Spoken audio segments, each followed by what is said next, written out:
Firman Tuhan hari ke-183 tahun 2024, Kitab Jeremia, pasal 11 ayat 20, perikop, komplotan untuk membunuh Jeremia, dan Jeremia berdoa kepada Tuhan Allah.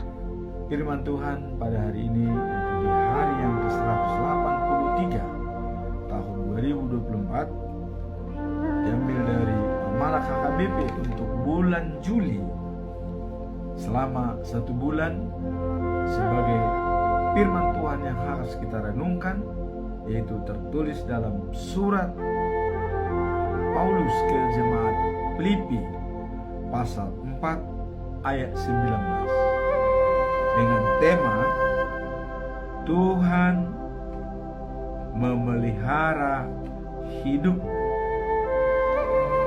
Sebagai natsnya dalam pasal 4 ayat 19 adalah sebagai berikut: Allahku akan memenuhi segala keperluanmu menurut kekayaan dan kemuliaannya dalam Kristus.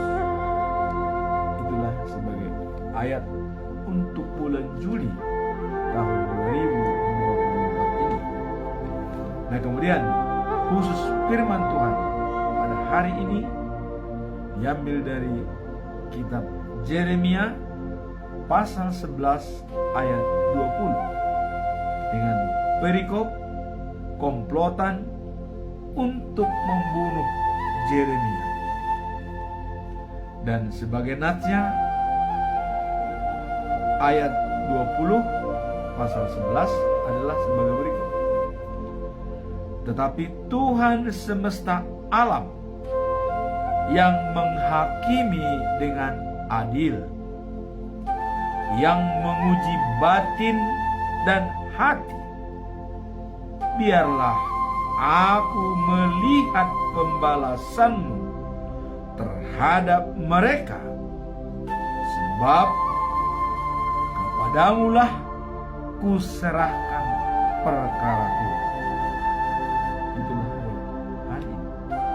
Kemudian untuk melengkapinya dalam bacaan pagi diambil dari 1 Yohanes pasal 3 ayat 1 sampai 8 dengan perikop adalah anak-anak Allah. Dan bacaan malam diambil dari surat Apostel Paulus ke jemaat Rom, di Rom pasal yang pertama ayat 11 sampai 12, yaitu saling menguatkan. Itulah perikop baik untuk Juli dan juga untuk tanggal 1 hari ini. Sekarang kita masuk dalam perikop hari ini yang tertulis dalam Filipi pasal 4 ayat 19. Allahku akan memenuhi segala keperluanmu menurut kekayaan dan kemuliaannya dalam Kristus. Ini adalah pesan Paulus kepada jemaat di Filipi, dan pesan ini juga sampai pada kita hari ini sebagai pedoman kita selama-lamanya. Jadi memenuhi segala keperluan kita menurut kekayaan dan kemuliaannya di dalam Kristus. Ini berlaku bagi seluruh umat manusia hari ini sampai selama-lamanya. Sekarang kita masuk dalam firman Tuhan hari ini, yaitu hari yang ke-183 tahun 2024 dengan perikop ada komplotan untuk membunuh Jeremia. Siapakah sosok daripada Yeremia. Nabi Yeremia hidup antara bagian terakhir abad yang ke-7 dan bagian pertama dari abad yang ke-6. Berarti sekitar 790 dan 610-an. Kemudian lama sekali Yeremia bekerja sebagai nabi, dan selama waktu itu selalu mempertimbangkan umat Allah tentang bencana yang akan menimpa mereka, karena mereka berdosa dan menyembah berhala. Inilah yang sering diingatkan oleh Yeremia, pesan Allah kepada Yeremia, mengingatkan adanya bencana karena berdosa dan menyembah berhala.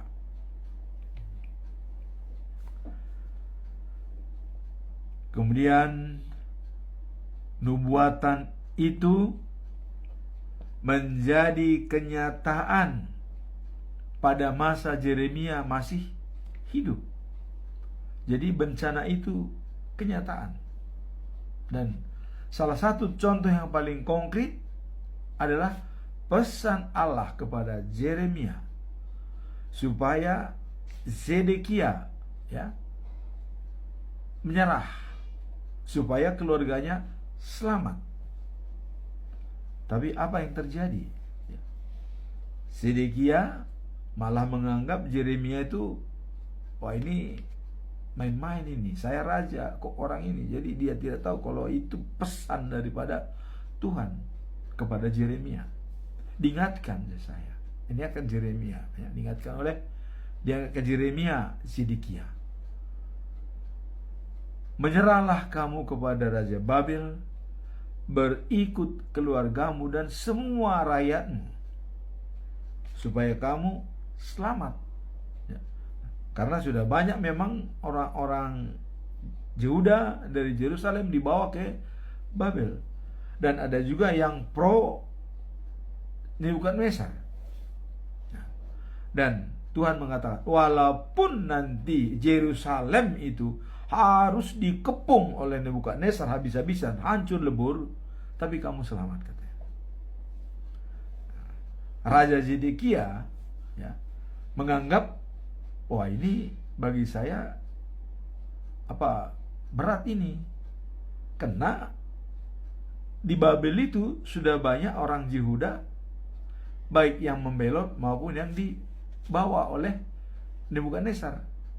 Nah, sehingga nanti kalau saya menyerah, saya tadinya di sini sebagai raja, nanti apa kata mereka? Saya dilecehkan. Nah, itu dalam pikiran Yeremia, pikiran Zedekia Nah, kemudian Yeremia menyatakan itu tidak akan terjadi. Lakukan saja perintah Allah.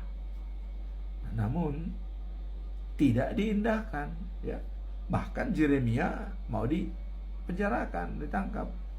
Cuma ada pesan Zedekia, jangan sampaikan ini kepada petugas-petugas saya, katanya. Apa yang kita bicarakan ini. Jadi dirahasiakan maksudnya. Nah, Zedekia memang tidak bicara karena dia harus memberikan pesan kepada Zedekia. Apa yang terjadi? Nebukadnezar marah dan Yehuda diserang, dan tentara Kasdim datang menyerang Yehuda, sehingga Zedekia lari terbirit-birit waktu pada malam hari, tapi dikejar oleh tentara Kasdim, ditangkap, dia dibawa ke Rama dan juga dibawa ke Babel Nah, sampai ke Babel, anaknya disembelih semua. Kemudian habis anaknya disembelih, perwira-perwira yang diangkut, yang dibawa, disembelih. Inilah karena dosa daripada seorang pemimpin yang tidak menghiraukan pesan daripada Allah. Nah, kemudian Zedekia dibutakan matanya, dicongkel, kemudian diikat pakai rantai, tembaga, kaki dan tangan. Inilah dikatakan itu bahwa nubuatan-nubuatan yang dipesankan oleh Yeremia itu masih disaksikan kejadiannya seperti ini. Jadi apa yang dikatakan oleh Allah kepada Zedekia, ya, bahwa kamu harus menyerah, kalau enggak kamu tidak akan selamat. Kenyataan disaksikan sendiri oleh Yeremia bahwa benar-benar kejadian di dalam keluarga Zedekia. Nah, inilah dikatakan bahwa nubuatan itu disaksikan oleh Yeremia, ya. Nah, nubuatan Raja Babel, ya, Nebukadnezar Raja Babel merebut dan menghancurkan Yerusalem serta rumah Tuhan yang ada di situ dihancurkan. Raja Yehuda bersama rakyatnya diangkut ke Babel. Nah, jadi itulah masih disaksikan oleh Yeremia. Ya. Kemudian Yeremia membuatkan bahwa orang-orang itu akan kembali dari pembuangan dalam keadaan bangsa Israel pulih kembali. Dan itu juga dinubuatkan oleh Yeremia. Walaupun sudah terpuruk Israel, nanti akan kembali. Nah, ini dikatakan pada abad ke-7, ya. Nah, kemudian keadaan bangsa Israel pulih kembali. Nah, ini terbukti dengan tulisan Malayaki, ya. Abad ke-5 sebelum Masehi. Rumah Allah di Yerusalem dibangun kembali. Siapa tokoh yang terkenal dalam membangun kembali rumah Allah di Yerusalem? Ya, perintah dari Raja Kores. Nah, kemudian dijalankan oleh Esra, mencoba mengumpulkan orang semua yang ada di Babel itu, suruh kembali ke Yerusalem. Nah, kemudian Nehemia sebagai gubernur Judea diangkat oleh Babel, ya, dia gubernur Judea. Semua dilaksanakan, dibangun Yerusalem kembali. Nah, kemudian Esther sebagai istri Raja Ahasuerus, dia juga berperan untuk menyelamatkan Yahudi. Nah, sehingga Yahudi eksodus besar-besaran dari Babel ke Yerusalem pada saat kepemimpinan Nehemia sebagai sebagai gubernur di Yehuda. Nah, dan juga termasuk Esra sebagai ahli kitab Taurat. Dan kita sudah lihat kemarin, dibacakan kitab Taurat selama 7 hari berturut-turut, mulai dari pagi sampai setengah hari, khusus membaca. Kemudian pesta besar-besaran di Yerusalem, ya. Dan mereka merayakan pondok daun-daun korma, ya, daun-daun zaitun, daun-daun yang rindang di hutan, dibawa semua, dibikin pondok-pondok di Yerusalem. Begitu banyak pondok-pondok itu karena ratusan ribu orang Israel eksodus atau keluar dari Babel. Karena Tuhan sudah mengatakan tidak ada boleh satu pun yang tinggal di Babel. Semua harus datang. Nah, inilah tadi dikatakan bahwa nubuatan Yeremia itu masih disaksikan kejadiannya, ya. Pada saat dia memberikan pesan, kejadiannya masih terjadi, masih disaksikan, ya. Nah, kemudian ada kenyataan, ya, untuk membunuh Yeremia. Ada komplotan tadi dikatakan. Jadi komplotan tersebut, ya, mereka tidak senang kepada Yeremia karena adanya pesan-pesan tadi yang berterus terang, ya. Jadi Yeremia memang kalau sudah menyampaikan pesan itu tidak pernah tertinggal karena dia sudah diurapi oleh Tuhan, ya. Yeremia akan menyampaikan, bahkan Yeremia merasa apabila tidak menyampaikan pesan, dia merasa berdosa. Apabila tidak menyampaikan firman Tuhan, dia merasa tidak enak badan. Jadi selalu dia sampaikan firman Tuhan itu. Nah, Jadi ada orang-orang yang membenci dia, ya, terutama orang-orang Anatot, ya, supaya Yeremia mati. Nah, ini tujuan nih orang-orang Anatot nih, supaya Yeremia mati, ya. Mereka berkata, jika engkau, ya, terus saja menyampaikan pesan-pesan, ya, Tuhan kepada kami, engkau akan kami bunuh. Begitu kejamnya orang-orang Anatot ini, ya. Begitu kejamnya. Kalau kau tetap menyampaikan pesan Tuhan kepada kami, kamu akan kami bunuh. Wah. Padahal pesan Tuhan itu baik untuk keselamatan mereka. Tapi direncanakan bahwa kalau kau menyampaikan lagi, kami akan bunuh. Kata orang-orang Anatot, ya. Nah, kemudian Tuhan memberitahukan tentang rencana jahat mereka, ya. Artinya Yeremia mengatakan, aku seperti domba, ya, yang tanpa curiga untuk dibawa ke pembantaian. Artinya dia sudah dipersiapkan untuk ke pembantaian, ya. Tidak curiga. Nah, ini jadi seolah begitu dia menyatakan tidak benar, ya, menyatakan pesan-pesan Tuhan, dia akan dibantai, dibunuh oleh orang-orang Anatot. Nah, dan mereka berkata, nanti kita tebang pohon-pohon itu, sementara ia masih dapat menghasilkan buah. Kita musnahkan dia supaya, ya,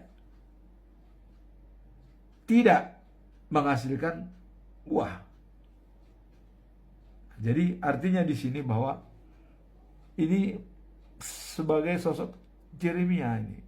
Jadi kalau sudah dimusnahkan Yeremia, walaupun dia masih menghasilkan buah, menghasilkan pesan-pesan, ya, supaya dia tidak lagi menghasilkan pesan kepada orang, ya, tidak lagi menyampaikan apa kepada orang, dibunuh. Nah, kira-kira begitu. Nah, dengan bencana itu, ya, dan yang dihadapi oleh Nabi Yeremia dalam menyampaikan pesan-pesan Tuhan secara berterus terang, ya, membuat ia jadi cemas dengan adanya, ya, rencana pembunuhan Yeremia. Nah, sehingga dengan adanya komplotan-komplotan tadi, pembunuhan yang sudah diutarakan oleh orang-orang Anatot itu, ya, Yeremia menjadi cemas. Dikatakan dia seperti domba, ya, yang tidak curiga dibawa ke pembantaian, seperti itu dia katanya. Nah, maka dengan adanya bencana yang akan dihadapi tersebut, Yeremia berdoa. Dia berdoa kepada Tuhan, dan doanya itulah merupakan ayat hari ini, ya. Kemudian Yeremia memohon kepada Tuhan dan berdoa, ya Tuhan yang maha kuasa, Engkau hakim yang adil, Engkaulah, ya, yang mengetahui pikiran dan hati orang. Jadi Engkaulah yang mengetahui dan menguji pikiran dan hati orang. Perkataanku ini kuserahkan kepadamu, perkaraku dan semua masalah ini kuserahkan kepadamu. Inilah doanya daripada Yeremia.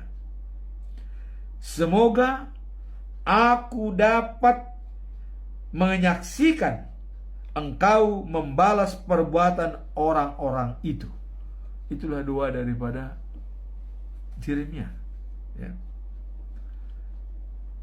Nah, kemudian orang-orang Anatot ingin supaya aku mati bila terus menyampaikan firman Tuhan atau pesan-pesan. Nah, kemudian apa jawaban daripada Tuhan? Ya. Tuhan berkata, aku akan menghukum mereka.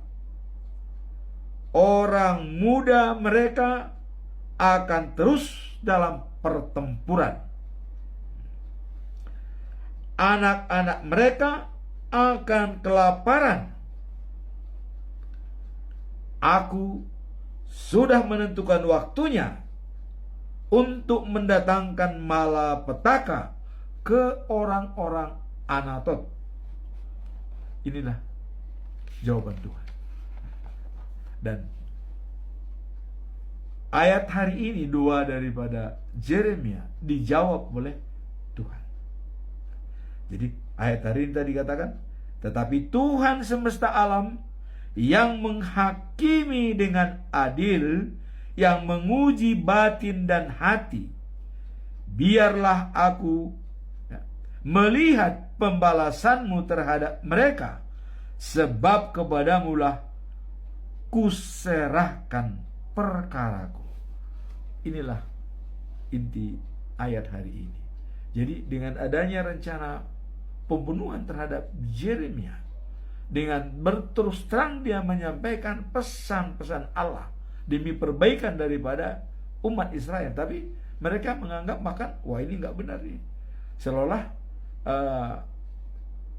mengarang-arang sendiri Yeremia, padahal itu adalah pesan daripada Allah. Nah, maka Yeremia begitu dia berdoa, ya, engkaulah Maha Kuasa yang adil, aku pengen melihat, ya, pembalasanmu kepada mereka. Akhirnya Tuhan Allah menjawab, ya. Orang-orang Anatot, ya, mereka akan tewas dalam pertempuran, orang-orang muda, dan anak-anak mereka akan kelaparan, kata Tuhan. Aku sudah menentukan waktunya untuk mendatangkan malapetaka ke orang-orang Anatot. Jadi Tuhan sudah tentukan. Artinya, tenanglah kamu Yeremia, saya akan membalaskan kepada mereka.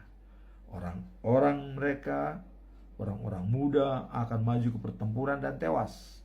Kemudian anak-anak mereka kan kelaparan. Itulah jawaban Tuhan. Jadi kita ambil dari ayat ini bahwa dengan doa yang penuh dengan kesadaran diri, dan kita merenung bahwa memang kita dalam bahaya, Tuhan pasti menjawab. Jadi di sini tadi adalah adanya rencana pembunuhan daripada orang-orang Anatot, tetapi Yeremia berdoa kepada Tuhan, maka Tuhan akan menyelesaikannya. Kemudian dalam bacaan pagi diambil dari buku 1 Yohanes pasal 3 ayat 1 dengan melawan, ya. Nah, ini perikopnya adalah anak-anak Allah.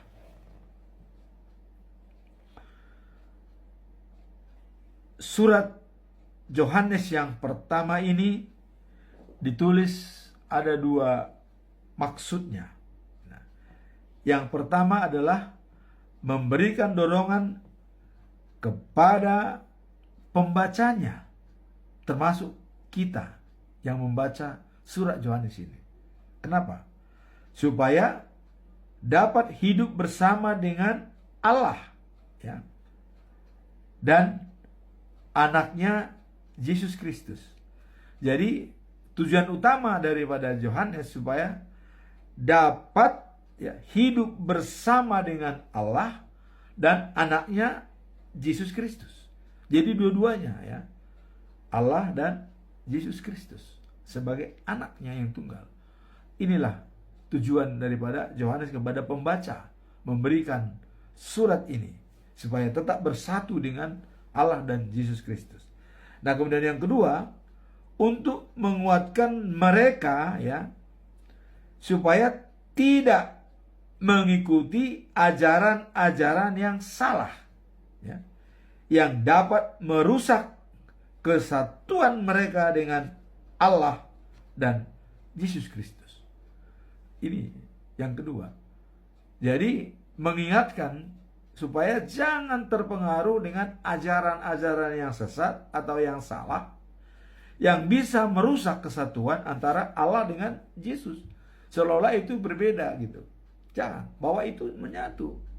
Jangan sampai kita mau dipelesetkan oleh orang-orang yang membawa ajaran-ajaran yang salah itu. Nah, terutama guru-guru agama di Yahudi ya. Nah, apa ajaran yang salah itu? Nah, jadi gini katanya. Ajaran yang salah itu didasarkan atas kepercayaan bahwa apa saja yang bersentuhan dengan dunia menghasilkan yang jahat. Nah, jadi kalau apa saja bersentuhan dengan dunia itu menghasilkan yang jahat. Nah, jadi kalau Yesus turun ke dunia untuk menyelamatkan manusia, itu dianggap jahat, sudah najis.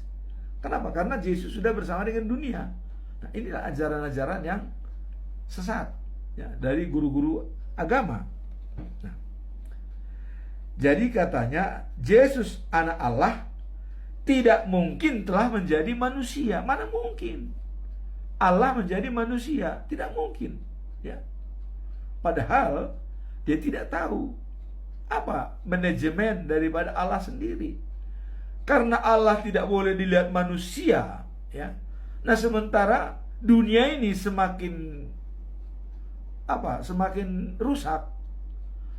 Kalau Allah mau menghukum lagi seperti air bah, tidak mungkin, karena dia sudah berjanji dengan adanya pelangi. Ya, adanya pelangi, ada siang dan ada malam. Dan tidak ada lagi dia menghukum. Nah, jadi karena Tuhan Allah tidak bisa lagi menghukum manusia secara langsung. Kalau dulu dalam ceremonial law itu yaitu hukum-hukum Tuhan, dan civil law dalam government raja-raja, itu hukuman langsung itu masih nyata. Kalau yang harus dibunuh ya. Dua saksi aja menghujat raja itu bisa dibunuh karena dianggap raja itu wakil Tuhan. Buktinya siapa? Ya. Raja Ahab. Ya. Istrinya Isabella. Nabot punya kebun anggur. Ya. Nah, Nabot ini kan tidak mau menjual kebun anggurnya karena itu tanah warisan pusaka. Di Israel itu sangat penting sekali tanah warisan. Itu tidak boleh dijual. Nah, Nabot ingat itu. Datang Raja Wahab. Nabot, aku beli itu kebun anggurmu ya. Dan ku ganti, besar sekali gantinya, karena itu dekat kantornya istana anggur Nabot itu. Nah, tapi Nabot, tidak. Ini adalah tanah pusaka. Ketahuan sama istri Isabella ya. Datang Isabella, wah, Isabella mengatakan, wah, itu mah gampang, jangan khawatir. Nah, memang ya perempuan itu memang banyak halnya, nggak tahu apakah itu sama dengan Hawa ya, waktu datang ular menggoda bisa diselesaikan. Nah, jadi datang Isabel itu adalah dikatakan gampang, udah dipanggillah dua saksi ya, diambil dari rakyat, kamu saksi, kamu kamu nanti bicara di depan umum bahwa Nabot ini menghina raja. Kalau dua saksi itu bisa cukup. Itu kejadian. Akhirnya dipanggil Nabot. Nabot datang, kumpul semua masyarakat. Wow, ini Nabot ini menghina raja. Siapa saksinya menghina raja? Ini ada dua, datang dia. Oh ya, aku dengar dia benar-benar begini. Satu lagi, iya benar. Padahal tidak ada. Tapi akhirnya apa? Nabot dihukum mati, dilempari sama batu, mati. Akhirnya kebun anggurnya diambil. Tapi apa hasilnya? Ahab dan istrinya mati ya, dijilatin anjing mayatnya ya, darahnya. Dan Isabella tuh dari lantai 2 jatuh, bahkan waktu mau dikubur tidak dikenali lagi mayatnya, sudah berkeping-keping itu. Nah, dan sebagian sudah dimakan anjing. Nah, itulah orang-orang ya yang memang zaman dulu itu hukuman itu jelas. Nah, apakah seperti itu diterapkan oleh Allah? Allah itu berpikir, wah, udahlah kalau gitu saya kirimlah utusan ke dunia. Maka begitu besar kasih setia Allah kepada dunia ini, maka dia mengirim anaknya tunggal sebagai manusia supaya bisa bersama dengan manusia, ya. Tapi tidak mengurangi kekuasaannya dengan Allah, sama, ya. Ya. Kalau nggak sama, siapa bisa menghidupkan orang yang mati? Nafas kan dari Tuhan. Cuman ada orang masih menganggap, oh itu nggak benar, nggak bisa lah, ya. Hanya satu bukti untuk itu Tuhan Allah adalah Dia bisa menghidupkan manusia. Udah, itu aja kuncinya. Karena manusia yang ciptakan siapa? Allah. Nah, itu satu bukti. Nah, jadi tadi di sini orang-orang Yahudi itu, guru agama mengatakan tidak mungkin, ya, Allah itu datang ke dunia yang jahat, yang panah bersama dengan dunia. Nah, maka dianggapnya Yesus yang datang ke dunia itu adalah tidak mungkin dia menjadi seperti manusia panah. Nah, itulah ajaran-ajaran yang sesat dari guru-guru agama, ya. Nah, kemudian guru-guru agama yang mengajarkan yang seolah-olah yang salah itu berkata, ya, bahwa diselamatkan berarti dilepaskan dari urusan-urusan kehidupan dunia ini. Nah, itu katanya diselamatkan. Padahal mereka tidak tahu diselamatkan itu apabila, ya, dia dilahirkan 2 kali. Artinya dibaptis dalam nama Tuhan Yesus. Itu orang yang diselamatkan. Nah, kalau dia belum dibaptis tidak bisa diselamatkan karena tidak berhak jadi pewaris kerajaan surga. Nah, jadi diselamatkan di situ menurut mereka adalah bahwa berarti dilepaskan dari urusan-urusan kehidupan dunia. Itu katanya diselamatkan. Nah, dan menurut mereka, ya, ini menurut mereka nih, guru-guru agama ini, bahwa katanya keselamatan tidak ada hubungannya dengan hal-hal mengenai kesusilaan atau kasih terhadap sesama manusia. Jadi penyelamatan itu katanya tidak ada hubungan dengan kesusilaan, tidak ada hubungan dengan kasih. Padahal begitu besar kasih Tuhan Allah kepada dunia ini, maka dikirim anaknya yang tunggal Tuhan kita untuk menyelamatkan manusia. Ya, berarti kasih kepada manusia. Nah, kalau kita lihat keselamatan anugerah, Martin Luther mengatakan ada sola gratia. Keselamatan itu anugerah, anugerah dari Tuhan. Tuhan didatangkan sendiri, diberikan keselamatan itu tanpa dibeli, anugerah, ya, cuma-cuma. Nah, hanya kita mau tidak menerima anugerah keselamatan itu. Nah, yang benar-benar itu menerima keselamatan yang nyata adalah Rasul Paulus. Habis gelap, terbitlah terang. Dia berani, mati pun untung katanya bagian. Coba, siapa yang bisa mengatakan bisa mati itu untung? Pasti orang bilang mati itu berat. Ya, pasti mengatakan berat. Tapi bagi Paulus, mati itu untung. Nah, kemudian keselamatan itu katanya tidak ada hubungannya dengan kesusilaan dan juga terhadap sesama manusia. Inilah ajaran-ajaran yang sesat. Nah, kemudian Paulus membantah, ya, dikatakan bahwa Yesus Kristus sungguh-sungguh menjadi manusia sejati. Jadi Yesus itu manusia sejati, ya, dan Tuhan sejati. Ini kata Paulus. Dan itu memang teknik dan cara daripada Allah untuk menyelamatkan dunia, ya. Karena manusia tidak boleh bertemu atau berhadapan dengan Tuhan Allah, pasti mati. Nah, jadi Yesus datang adalah menyelamatkan dunia. Paulus bilang, Yesus adalah benar-benar manusia sejati.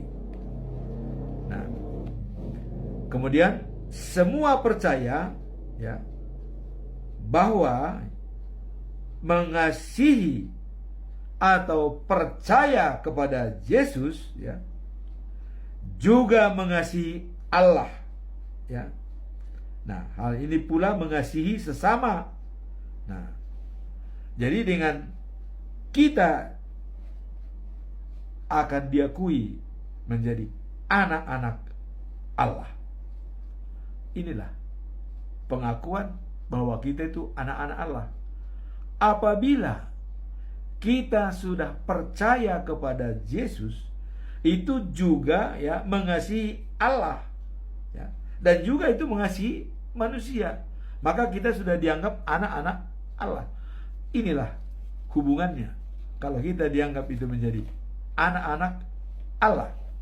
Nah, Allah mengasihi kita sehingga kita diakui sebagai anak-anaknya. Nah, ini dalam lanjutan ayat 1 ya. Kemudian, bila kita anak-anak Allah, harus menjaga hubungan baik dengan Yesus Kristus. Karena Yesus Kristus adalah anak Allah yang datang ke dunia. Berarti kita juga anak-anak Allah harus menjaga hubungan baik dengan Yesus sebagai anak Allah yang diturunkan oleh Tuhan Allah dari surga. Nah, kemudian maksudnya kenapa? Ya. Bila Yesus datang, kita masih sama seperti Dia. Jadi kalau Dia datang nanti kedua kali, ya kita sudah sama dengan Dia, sama dengan Yesus, anak-anaknya, berarti kita diterima. Nah, dan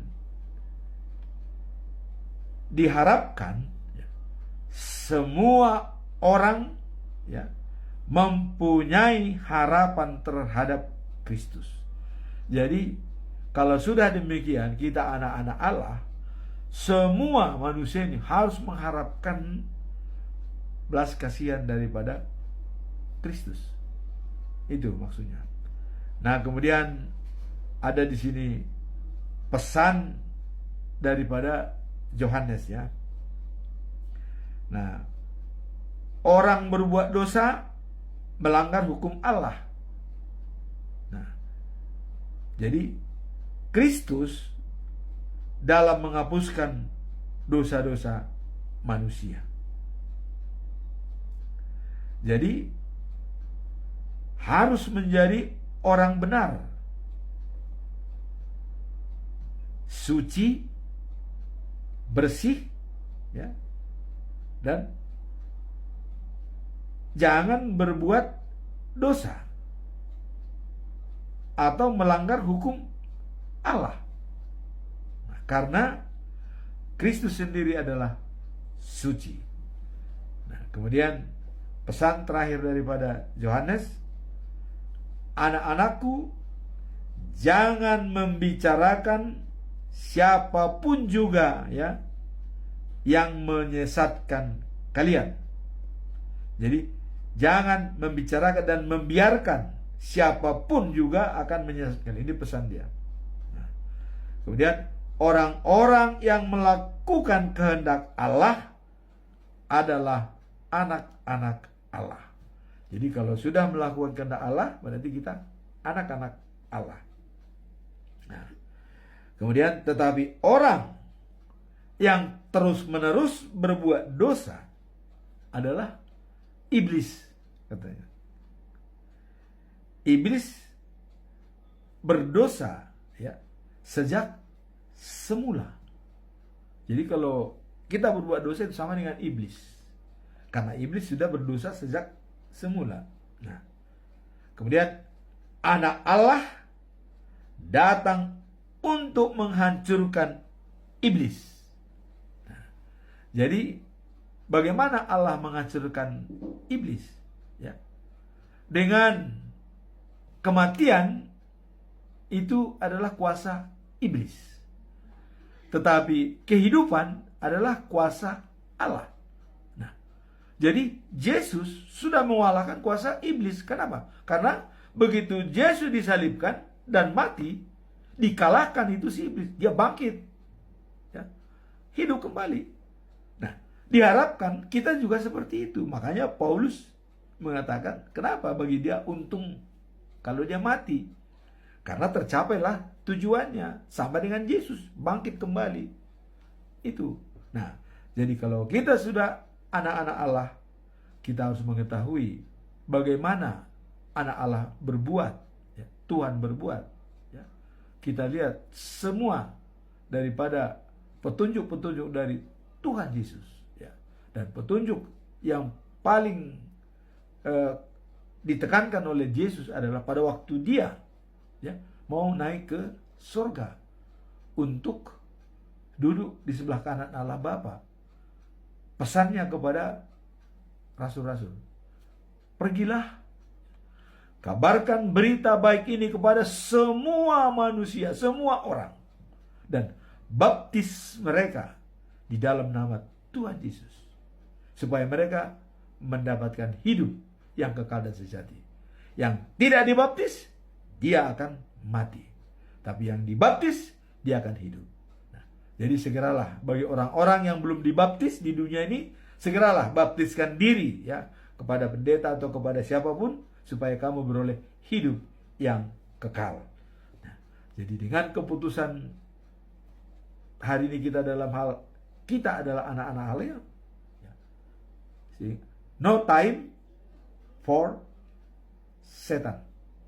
Tidak ada waktu untuk iblis. Kira-kira itu kuncinya. Kalau kita sebagai anak-anak Allah, tidak ada waktu buat kau iblis ya. Begitu kira-kira keputusan daripada 1 Yohanes 1 ya pasal 11 sampai 12 ya.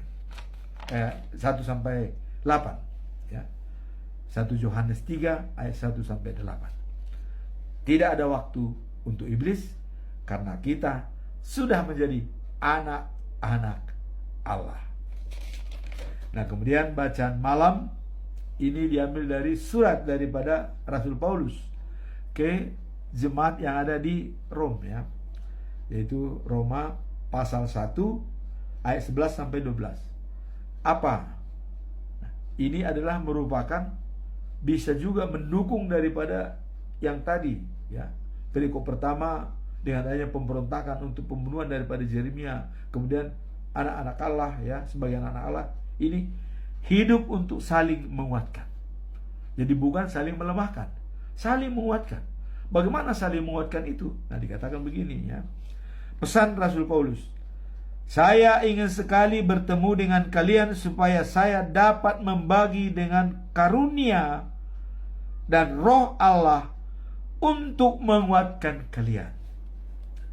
Jadi Paulus, saya sebenarnya ingin sekali datang menemui Anda untuk ya dapat membagi dengan karunia ya dan roh Allah untuk menguatkan kalian supaya tegar. Jadi karunia itu yaitu keselamatan, itu anugerah ya. Sola gratia kata Martin Luther ya, kita diselamatkan ya karena anugerah ya, kita keselamatan itu adalah anugerah, sola gratia. Kemudian sola fide, kita diselamatkan karena iman yang percaya, bukan karena melihat ya. Iman percaya kita bisa diselamatkan. Kemudian bagaimana kita mempercayai iman? Bagaimana iman kita percaya? Hanya satu jalan, baca Alkitab ya, sola scriptura ya, bahwa hanya Alkitab jalan untuk melihat kebenaran firman Tuhan, dan kebenaran firman Tuhan itu bahwa keselamatan itu adalah anugerah. Jadi jelas bagi kita. Nah, dikatakan oleh Paulus tadi adalah saling menguatkan sekali. Jadi untuk menerima karunia dan roh Allah kepada kita. Nah, kemudian dikatakan maksud saya, apa maksudnya? Apa maksud Paulus mengatakan bahwa dia akan memberikan karunia dan roh Allah ya? Kita sama-sama sudah percaya kepada Yesus Kristus, maka kita dapat saling menguatkan. Begitu enaknya ya. Kalau sudah pengikut Kristus begitu enak. Makanya kita kalau diundang ke pertemuan, ada KKR, ada berdoa, wah itu enak. Dan sekarang sudah enak. Tiap pagi ada ibadah, Zoom meeting ya. Zoom meeting dengan seperti saya kemarin tanggal 20 Zoom meeting itu bersama dengan orang-orang yang ada di Amerika, ada di luar negeri, di Indonesia semua, dan kita bicara untuk saling tukar menukar. Nah, dan kita harapkan inilah mungkin transformasi digital dan juga transformasi sending yang dinyatakan oleh Popui Epurus ya, bahwa kita sudah mengirim sending ke Afrika 12 orang Nah, kemudian dikatakan bahwa jadilah kita surat Kristus. Ya. Jadilah kita menjadi surat daripada Alkitab. Surat Alkitab. Kemanapun kita dibawa, Alkitab itu kita bawa. Apakah kita jalan-jalan, dan itu kemarin sudah dikatakan oleh Musa. Ya. Taruh di tanganmu, ya, hukum Tuhan, dan taruh di dahimu, dan taruh di gerbang rumahmu, dan taruh di depan gerbang masuk rumah. Firman Tuhan itu supaya mengasihi Tuhan dengan segenap hati dan segenap jiwa dan segenap akal dan kekuatan. Nah, kemudian hanya akulah Tuhan, hanya akulah Tuhan. Nah, itu kata Tuhan, ya. Nah, inilah maksud daripada tiga perikop tersebut, bahwa ada rencana pembunuhan Yeremia, namun dia berdoa kepada Tuhan. Tuhan menjawab, saya akan menyelesaikan. Jadi langsung dijawab oleh Tuhan. Nah, kemudian dalam perikop kedua, bahwa bacaan bagi kita sudah anak-anak Allah. Nah, anak-anak Allah syaratnya adalah sudah termateraikan firman Tuhan itu dalam daging kita, dalam diri kita, dalam sanubari kita. Nah, kemudian Paulus tadi mengatakan terakhir bahwa kita dalam hidup ini harus saling menguatkan, saling membantu, saling mempengaruhi, dan saling berhubungan. Itu katanya merupakan konsepsi sistem. Jadi kita sudah konsepsi sistem dalam hal pembacaan firman Tuhan, dan di dalam Tuhan Allah Bapa dan anaknya Tuhan Yesus Kristus dan juga Roh Kudus. Itulah Trinitatis yang menjadi konsepsi sistem, saling mempengaruhi, saling menentukan, dan saling berhubungan antara satu dengan yang lain. Tapi mereka adalah satu kesatuan. Tidak ada tiga atau beberapa, tapi satu kesatuan dalam konsepsi sistem. Semoga firman Tuhan pada pagi hari ini bisa membuat kita semakin cerah, dan kita adalah menjadi surat daripada Kristus itu. Karena di dalam Yeremia pasal 31 ayat 33 itu sudah dikatakan bahwa Tuhan akan mematri di dalam jiwa masing-masing. Jadi tidak lagi ada orang memberikan kepada temannya, kenalah Tuhan. Karena dalam perjanjian baru itu katanya Tuhan sudah memberikan, ya, mematrikan dalam diri manusia, ya, dalam Yeremia 31 ayat 33. Nah, itu perlu kita renungkan bersama, bahwa perjanjian baru, ya, sudah disimpulkan di sana bahwa Tuhan akan menaruh firman-Nya ke dalam batin semua orang, dalam jiwanya, dalam hatinya. Nah, sehingga apabila sudah mendengar firman Tuhan, tidak bisa lagi dia digoda oleh apapun, karena sudah dipatrikan di batin. Nah, sekarang bagaimana kita tentang telah dipatrikan firman Tuhan itu dalam diri kita? Apakah kita bisa merawatnya? Tergantung kita masing-masing. Semoga hari ini bisa lebih baik dari hari yang kemarin, dan menjadi pegangan hidup kita untuk berjalan di dalam kehidupan kita sehari-hari. Dan Mother Teresa mengatakan, kalau lampumu mau menyala, tambahlah minyak. Kalau kita memang selalu mau care dengan firman Tuhan, bacalah firman Tuhan setiap hari. Itulah cara kita supaya kita menjadi anak-anak Allah yang sama dengan Yesus Kristus sebagai anak Allah yang turun ke dunia untuk menyelamatkan umat manusia. Amin. Tuhan memberkati.